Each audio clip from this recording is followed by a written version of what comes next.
bem-vindos todos e todas novamente ao nosso canal Psicanálise em Carne e Osso. Hoje nós vamos dar início ao nosso 6º episódio, Os Infortúnios da Internet. Então, sem mais delongas, vou inquirir aqui ao psicanalista Ário Borges Nunes Júnior. Como que você introduziria para nós esse tema tão árduo e atual? Então, pessoal, é um prazer estar novamente aqui para a gente tratar de temas, temas, no caso hoje, da contemporaneidade, sobre uma perspectiva ou sobre um enfoque psicanalítico. Esse programa intitulado Os Infortúnios da Internet, eu pensei em dividi-lo em três módulos, né? O primeiro deles é a adesão das pessoas à internet, o segundo é o princípio do prazer em Freud, e o terceiro é o sujeito a céu aberto. Então, começando assim, com uma pequena introdução, né, como uma apresentação do tema mesmo, gostaria de estar pensando com vocês a questão desse fornecimento da internet de informações sobre todo e qualquer assunto que se possa imaginar, né? A gente pode perceber, não só em relação aos adolescentes e jovens, mas em relação à população em geral, o quanto essas informações que a gente pode dispor, que se pode dispor na internet, elas criam assim um discurso ou discursos que à primeira vista até demonstram uma certa erudição, mas no entanto numa visão um pouco mais atenta, a gente percebe que esse tipo de arsenal de informações que as pessoas vão adquirindo, ele carece de critérios pré-definidos que norteiam até essa própria busca de informações, né? Quer dizer, essa oferta maciça da internet, luminosa e encantadora, né? Assim, funciona meio como bombas de glitter, né? Quer dizer, que povoam assim o ambiente do sujeito de uma série de ofertas, etc. Mas que, na verdade, se a gente pensar bem, atuam diretamente na capacidade de concentração. E, atuando na capacidade de concentração, logicamente que a consequência enfraquece o poder de reflexão que cada um de nós deve exercer a todo instante da vida. A expectativa de que um sinal sonoro possa interpelar a maçante rotina, né? É uma coisa assim que realmente divide a atenção das pessoas, né? Então, quer dizer, a expectativa ali do sinal sonoro tocar, né? Traduz, do ponto de vista da psicanálise, ou de um olhar psicanalítico, assim, de uma demanda assim, puxa, fui lembrado, ou sou lembrado, né? Quer dizer, traduzindo em termos assim, da psicanálise mais clássica, né? Quer dizer, engendra ali uma demanda de amor, né? Estou sendo lembrado, portanto, estão demandando de mim amor. Isso realmente torna com que a relação do sujeito com a atividade, com o ofício que ele está desempenhando ali, fique fragmentada, né? Então prejudica, como estou dizendo, né? Como está claro aqui na reflexão, fica fragmentada a atenção e, portanto, o envolvimento da pessoa com a sua atividade e com o seu pensamento, o seu envolvimento ali naquilo que ele está fazendo. Depois dessa pequena introdução, partindo para o primeiro módulo, que eu chamei assim, para orientar aqui o script do programa, né? A questão, como se dá essa adesão das pessoas à internet, né? Deixa eu só fazer uma questão para você. Por favor. Para esclarecer um pouco. Quer dizer, frente ao que você expôs, a gente pode dizer que há uma sobreposição desse mundo virtual, que advém aí da internet e tal, principalmente do celular, né, que é talvez o equipamento que mais as pessoas Isso. usam, né, tem à mão. Isso. Quer dizer, tem uma sobreposição desse virtual sobre o cotidiano. Sim. E nesse sentido que você diz, quer dizer, que dá um tempero, ou pelo menos que quebra essa rotina. Mas também tem uma coisa que você falou lá no início, que é essa, como que você chamou, é bem interessante, bomba de glitter, né? Sim. Quer dizer, que é uma efusão, assim, uma proliferação de informações, né, das mais diversas, assim, que realmente o sujeito até se entretém, né? Mesmo que ele não tenha um vínculo, vamos dizer, direto com isso, mas que acaba, vamos dizer, impelindo o sujeito a ficar ali nesse desfile. Aparentemente a gente percebe nos jovens e adolescentes não tem um critério muito definido do que eu quero saber, né? Quer dizer, aquilo que me vem na cabeça eu quero saber a minha clicada vai me responder aquilo sem, enfim. Então, quer dizer, é uma parceria perfeita, né? Entre o sujeito ávido de ser demandado e ávido de receber informações e de saber sobre tudo, e uma instituição ali que se propõe a oferecer tudo aquilo que o sujeito demanda e mais ainda aquilo que ele possa vir a demandar, né?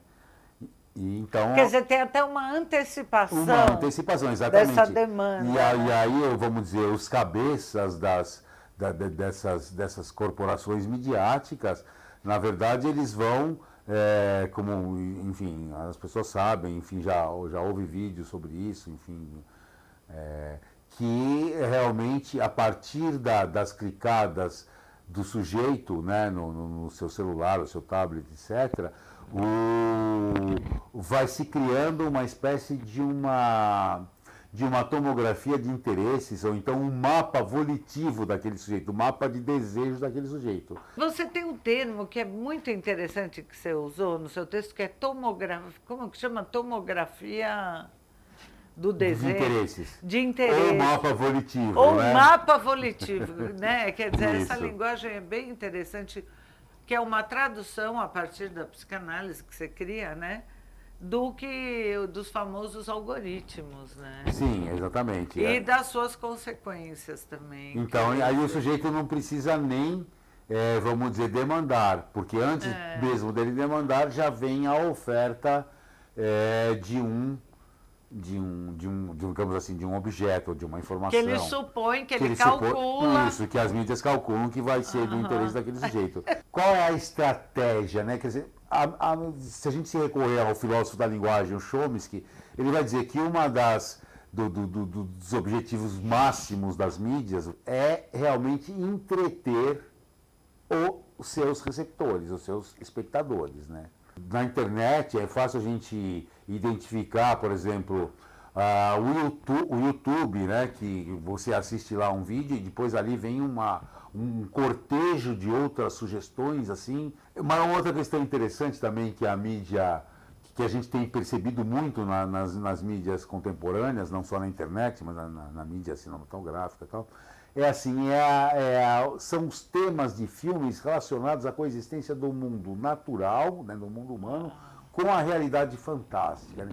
E isso tem me surpreendido na interlocução que eu tenho a oportunidade de ter assim, com jovens, adolescentes, que assim, como pessoas assim, sei lá, na faixa etária de 20 anos, por exemplo, se entretêm com super-heróis, com essa realidade fantástica, né, com esses atributos supra-humanos, né, que se sobrepõem aos personagens de uma maneira mágica. Quer dizer, o cara não chega a ser um herói por um trabalho que ele tenha feito, mas o cara nasce superior, ele tem poderes, etc. Na verdade, isso tem um efeito de desvincular, e eu acho que isso é mais grave em relação, como eu disse, aos adolescentes e jovens, porque distrai a atenção, né, desvincula realmente as pessoas do trabalho objetivo que você tem que fazer em relação à vida, né? Da disciplina, como eu disse há pouco, de suportar uma rotina, enfim, etc.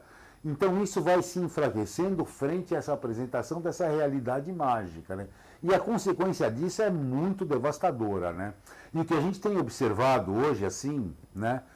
não só no trabalho clínico, mas também nas interações assim, sociais do dia a dia e tal, é o quanto isso enfraquece, né, esses jovens de encarar a realidade tal qual ela é. Quer dizer, a fantasia sempre esteve presente na vida de todos nós. Tinha os livros infantis, Sim. todos aqueles.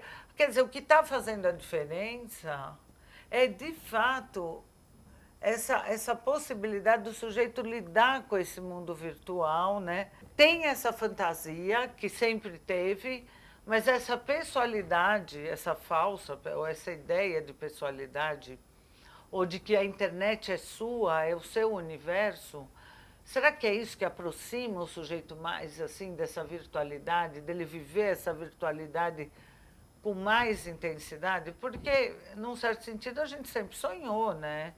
Todos Sim. tivemos infância, tivemos fantasias, mas é quase como se a gente vivesse permanentemente. Exatamente. Né? A gente vive permanentemente nessa fantasia de que tudo que eu quero se realiza, né? Mas eu também não me aproprio de nada. É claro que se a gente pensar a rigor psicanaliticamente, a gente não se apropria de nada mesmo na realidade objetiva. Mas, enfim, a realidade virtual, ela cria essa ilusão realmente que você pode ter acesso a tudo, né? Ainda que você mais efetivamente não se aproprie de nada, né? Porque é tudo virtual, né? Então isso, na verdade, eu acho que aumenta até a própria, no sentido mais profundo da coisa, até o próprio vazio humano aumenta mais, porque em algum momento você se dá conta, bom, isso aqui não... Isso não lembra também a questão do narcisismo, né? O mito de Narciso, quer dizer, dele acreditar naquele reflexo que é ele mesmo. Que você fala um pouco disso também, porque as pessoas tiram fotos, vão mudar. Outro dia eu vi um adolescente, numa conversa informal, um familiar falou assim, nossa, mas as pessoas tiram várias fotos do rosto, é a mesma foto. Mas para a pessoa que tira, ela tem ilusão. Ela vira um pouquinho aqui, um pouquinho ali. Quer dizer, é um auto-engano, né? No sentido de estar todo mundo olhando para mim, quando, na verdade, Sim. Ninguém está muito preocupado com o outro, né? Um exercício do sujeito com ele mesmo, né? Então, na verdade, o que eu estava pensando é fazer uma comparação, assim, ainda que entre, por exemplo, o consumo de drogas e a questão do consumo de informações. É interessante a gente notar que, por exemplo, a ideia do consumo de drogas, o tema drogas, ele causa assim um certo espanto, né? Porque, claro, a droga produz um efeito, né? Assim, que ela, vamos dizer, ela sobrepõe a realidade, também uma realidade imaginativa, né? A realidade objetiva, ela altera a capacidade de concentração, de reflexão, enfim. Tem uma série de efeitos no sujeito que, ao você conversar isso com as pessoas, ou você observar isso com as pessoas, isso causa realmente assim, um susto, um combate. Não, realmente a droga é muito deletéria. E me chama a atenção pensar que como que as pessoas não têm a mesma crítica com esse consumo indiscriminado de informações, porque o efeito deletério é semelhante, que eu estou discutindo aqui desde o começo da fala, né? Quer dizer, então, nesse sentido, tem um efeito sobre o pensamento e a capacidade de discernimento semelhante ao uso da droga. No entanto, claro, são fenômenos absolutamente diferentes, inclusive até o próprio princípio de cada fenômeno. A droga tem uma alteração, enfim, bioquímica, funcional e tal, né? Quer dizer que o consumo de informação realmente não chega a esse nível. Mas, se você pensar assim nesse tipo de comparação, a ideia é um pouco a mesma, porque realmente tem um efeito tóxico, porque não sobra realmente espaço para você articular nada, fica só realmente um acúmulo de informações que empobrece a sua capacidade de escolha, de discernimento. E também mantém o sujeito num estado de passividade muito intenso, né? Exatamente. Então, Agora eu me pergunto, né, e pergunto a vocês também, eu trago isso para reflexão, por que que isso não causa indignação, né? E aí, porque na droga, tudo bem, a droga tem um mercado, vamos dizer, paralelo, assim, ela corre na linha da transgressão, né? O marketing da droga vai na linha da transgressão, os usuários, enfim. No caso do consumo de informações, todos se dão as mãos, né? Aí vai dos mais favorecidos aos mais desfavorecidos, dos mais esclarecidos aos menos esclarecidos, sei lá, do ponto de vista, sei lá, acadêmico, ou sei lá. Então, quer dizer, aí há realmente uma homogeneização, estão todos realmente no mesmo barco, não há contraponto, né? Todo mundo, quer dizer, esse caráter democrático, mais que democrático, universalizante da informação, do uso das mídias via internet, é uma coisa realmente muito interessante, porque aí quebra-se qualquer tipo de impossibilidade, seja ela temporal, espacial, quer dizer, você pode ter acesso a qualquer coisa, de qualquer lugar do mundo, em qualquer tempo e tal. Então isso é uma coisa bastante interessante. Isso me faz pensar realmente no princípio do prazer do Freud, né? Que é justamente essa coisa de não há contradição, aquilo que eu posso pensar ou falar ou imaginar, aquilo realmente acontece de fato, né? Então, realmente... Ou assume o valor de verdade. Assume né? o valor de verdade, exatamente. Então, é como se esse uso indiscriminado da internet, né, esse uso, esse encantamento, né, ele funcionasse de maneira, ou melhor, funcionasse de maneira não, acho que foi melhor dizer assim, ele colocasse o sujeito num universo onírico, né? Quer dizer, então tudo que eu quero saber eu consigo, né? Toda a informação que eu quiser eu consigo, então eu tenho acesso a tudo. Quer dizer, é quase como de- o sonho, a gente pode dizer, muitas vezes ele aparece, né? Como um conjunto de informações mesmo, de temas absolutamente diversos, é como uma bricolagem, né? Exatamente, Um grande coexistem mosaico. contradições. Coexiste, quer dizer, não há contradições, né? Isso. Então é bastante interessante. Você pode pensar, o exemplo, acho que também, vamos dizer, que ilustra bem isso, é essa coisa que está tão na moda hoje, que tanto se fala, daí na fake news, né? Quer dizer, como que você pode imaginar que uma coisa que uma pessoa pensou, né, ou disse, que ela tirou da cabeça dela, aquilo adquire um valor para o interlocutor de realidade, né? Como se realmente o que o fulano lá disse ou pensou é verdade, né? É uma realidade, né? Agora é um exemplo muito claro essa coisa da fake news, realmente desse princípio do prazer, né? O que eu digo, né? Ou desde o lugar que eu digo, né? Porque aí a gente tem que considerar isso, né? Desde o lugar que eu digo, aquilo se torna uma realidade, né? Aquilo passa a ter o valor de uma realidade objetiva. Isso é realmente assustador, né? Então, Assustador. agora, e o cancelamento, né? Porque o cancelamento vem um pouco tentar... O cancelamento vai nessa linha, não há contradição. Se o cara falou alguma coisa que eu não gostei, ou se o cara pediu uma...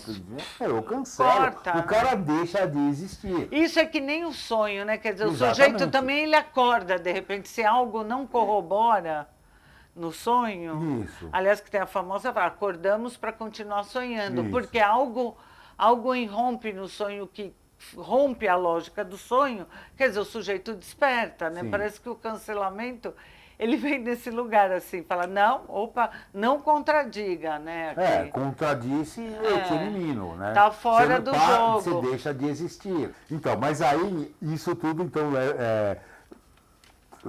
colocado isso, faz a gente pensar, então, na terceira linha de reflexão, né? Que é o sujeito a céu aberto, né?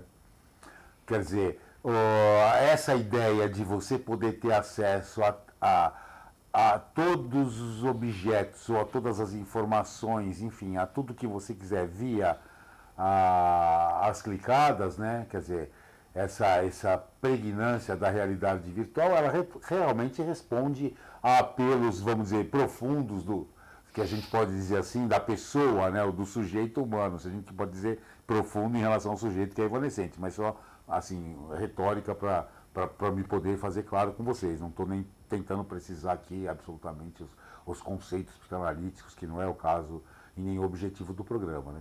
Então essa ilusão de eu tenho acesso a todos os objetos, quer dizer, realmente tenta apaziguar um pouco essa, como que eu posso dizer, a dor do objeto perdido, mas o objeto perdido está perdido mesmo, você, né, vai ter notícias assim virtuais enfim, e a coisa vai por aí mesmo, né? Agora, aquilo, bom, que a gente já discutiu algumas vezes, né? A diferença é que, evidentemente, o sujeito sempre está atrás, né, de algo que, né, tem esse anseio e tal, que a virtualidade parece que traz como uma promessa mais efetiva. Exatamente, e que é um porque engodo, são né? muitas ofertas, são Então, infindáveis uma ofertas. overdose, Então né? uma hora eu vou encontrar, entendeu? Então, só que, ao mesmo tempo, o que tem uma contradição, porque antes do advento, assim, desse uso da internet na palma da mão, principalmente, né? Porque aí o sujeito está... É quase uma extensão do corpo, um celular, né? Que Sim, hoje é um computador. é um alter ego, né? É, mas, ao mesmo tempo, o sujeito ele é lançado na inação, né? Porque antes o sujeito ainda tinha que fazer Sim. algum exercício Tinha que ali. procurar o objeto da realidade E objetiva, atrás né? disso, objetivamente, Isso. mesmo que também, né? Agora, a internet tem essa promessa, vamos dizer, mais intensa, mas também isso deve lançar o sujeito também numa decepção mais intensa, provavelmente, né? Não sei. Porque não sabemos, não né, sabemos. O que vai ser daí, né? Mas Ou é uma vai questão. ser todo mundo alienado mesmo e vai ser um bando de robôs, né? Então, E mas alguém aí vai só ter que clicando. pagar essa conta, porque se o sujeito ficar ali na frente da tela, uma hora essa conta vai chegar. Ele precisa produzir. Você fala até da coisa assim, quer dizer, os jovens, o que eles almejam, né? É o quê? É ser empreendedor, né? Como... Sim. Quer Né? dizer, Qual? houve um tempo, né, falando uma coisa bem, nossa, naquele tempo, né? Mas que, por exemplo, os jovens se inquietavam em saber de alguma coisa e transformar esse saber, de alguma forma, num objeto de transformação da realidade, de melhoria do mundo. Hoje, o que a gente vê nos jovens, pelo menos, não, claro, não todos, mas em muitos, né, é realmente uma apatia, né? Quer dizer, não há uma motivação, eu quero conhecer, eu quero ter um saber, realmente para esse saber eu colocar a serviço de uma melhoria da vida humana. Não, muito pelo contrário, né? É uma E coisa até assim, para no ser de máximo os caras escola. querem comprar e vender pela internet. Bom, vou fazer um negócio na internet, não, vou ganhar grana com isso, tal, ou vou ser operador da bolsa, etc. Coisas desse tipo. Não há realmente uma relação entre a sobrevivência e a oferta de um saber que visaria, em última análise, melhorar a vida humana, né? Então, esse efeito de enfraquecimento daquilo que é mais genuinamente humano, né? Que é um ideal, que é uma ideia de transcendência, isso está meio minado. Eu não vejo, assim, nos jovens que eu tenho interlocução, que realmente não então, isso é uma coisa muito grave, né? Que a gente pensar assim, isso a médio e longo prazo, o que será dessas novas gerações, realmente no sentido de se responsabilizarem pelos destinos da humanidade, de alguma forma. É claro que a gente não tem que ter pretensões de fazer grandes coisas assim que apareçam e tal, mas pelo menos ali o trabalho diário de aguentar aquela rotina e de ali estar transmitindo alguma coisa, isso é muito relacionado ao trabalho de psicanalista, que é um trabalho assim que não tem absolutamente nenhum glamour, né? É aquela coisa realmente, como dizia o Lacan, como ensinou o Lacan, digamos assim, né? Quer dizer, a gente está ali no papel de um dejeto, de um nada, né? Quer dizer, então ali ajudar aquela pessoa a se implicar mais na vida dela, a enxugar um pouco mais o gozo, enfim, na relação com os outros, na própria relação com a vida, isso vai ter um efeito dela, com as pessoas que estão próximas dela. Então é uma coisa ali, um trabalho de formiguinha, que não tem nenhum glamour, nenhuma exaltação em nada, né? E que a gente tem que, na verdade, suportar e achar uma graça nisso, e que eu acho que é realmente muito legal você ocupar esse papel e ver, meu, o trabalho é esse mesmo, é discreto, É ali um a um, né? Quer dizer, eu como psicanalista tenho certeza disso, qualquer tipo de solução, de melhoria na vida e no destino da humanidade vem de dentro de cada um. Realmente não tem ninguém, não vai aparecer um Messias, não vai aparecer ninguém que vai trazer a solução de fora. É o trabalho realmente de cada um. Justamente a proposta do trabalho psicanalítico é tirar é colocar o sujeito em movimento. É né? colocar o sujeito em É movimento. quase, eu lembro daquela música dos Titãs, que é dos anos 80, muita gente não vai conhecer, mas talvez conheça, porque acho que até hoje toca, que tinha aquela frase: você tem fome do quê? Você tem sede do quê? Porque nem isso hoje mais o sujeito é convocado a pensar, porque a internet já diz: nós sabemos o que você quer, Sim. o que você precisa e como você vai ser feliz, né? Através dos algoritmos, ou melhor ainda, do mapa volitivo, né? Sim. Que é engendrado nesse universo. Se o sujeito se sente impotente de atuar na realidade objetiva, porque é encantado com essa coisa, então nada vale a pena fazer, porque eu não sou super-herói. Então, quer dizer, o sujeito vai depreciando a sua autoimagem. Depreciando a sua autoimagem, o que fica totalmente potencializado? O narcisismo, né? Quer dizer, que é o outro lado da fraqueza, né? Da fragilidade, da vivência de uma fragilidade muito grande. Mas essas versões, um fenômeno que aconteceu em período de pandemia, né, que a gente está vivendo, é que tinha os influenciadores, alguns eu vi ouvindo no rádio, né? O que aconteceu? Os influenciadores, que são essas pessoas que lançam vídeos, né, pela internet, enfim, falando de costumes, hábitos, moda, etc. e tal, eles tinham todo um glamour, um cenário que se inviabilizou devido à pandemia. Então, todos tinham que começar a gravar dentro das suas vidas reais, dentro de casa, porque ele não tinha mais acesso. E aí começou a ficar sem graça, porque a vida real é interessante como rompe um pouco, quebra um pouco essa ilusão, né? Quer dizer, a pandemia ela vem, se por um lado coroar essa ideia de que é perigoso viver, por outro lado ela escancara essa realidade que é realmente menos glamourosa do que o mundo virtual quer fazer parecer, né? Então, o narcisismo, nessa apresentação dessas novas versões, de qualquer versão que eu quiser de mim mesmo e tal, etc., né, que retrata, enfim, que é o outro lado da moeda de uma sensação ou de uma vivência de uma extrema fragilidade, de uma autoimagem muito depreciada, né, ele também é favorecido, ele é alimentado pelos recursos da internet, na medida em tudo que eu pensar e que eu puder colocar, ali acontece, porque eu vejo. Então é só eu clicar, eu vejo aquilo que eu quero, aquilo adquire, enfim, um valor de realidade ainda que virtual. Né? Então é como a lâmpada de Aladim, né? Não faça se... Eu quero isso agora, então aí eu clico lá e aparece. Né? Se a gente pensar por esses aparelhos, que é o celular, os tablets, etc., na verdade a gente poderia pensar assim como uns pré-chips, na verdade, porque contém contém muitas, toda ainda não, né? Ainda não, mas contém muitas informações, né? Sobre cada um de nós, né? Dependendo do uso que se faz, evidentemente, mas ali tem tudo registrado. É interessante você pensar, por exemplo, nos aplicativos de transporte, né? Que está registrado a hora que você saiu, a hora que você chegou, agora, o percurso, o que você conversou dentro do carro, porque agora as conversas são gravadas, etc. Quer dizer, e isso por uma economia aí de alguns reais, né, em relação às corridas de táxi tradicionais, em que você ali de alguma forma garante uma privacidade, porque a coisa morre ali mesmo enquanto aconteceu. E sem pensar em conversas de WhatsApp, em que as pessoas finalmente vão falando de si mesmas e vão fazendo... Quer dizer, tudo isso vai ficando registrado, né? Então isso já é um precursor dessa ideia, que eu não sei se é realmente teoria da conspiração, mas que a gente vai realmente um dia receber o chip. Todos nós vamos ao poupa-tempo para implantar um chip, né? com toda a nossa...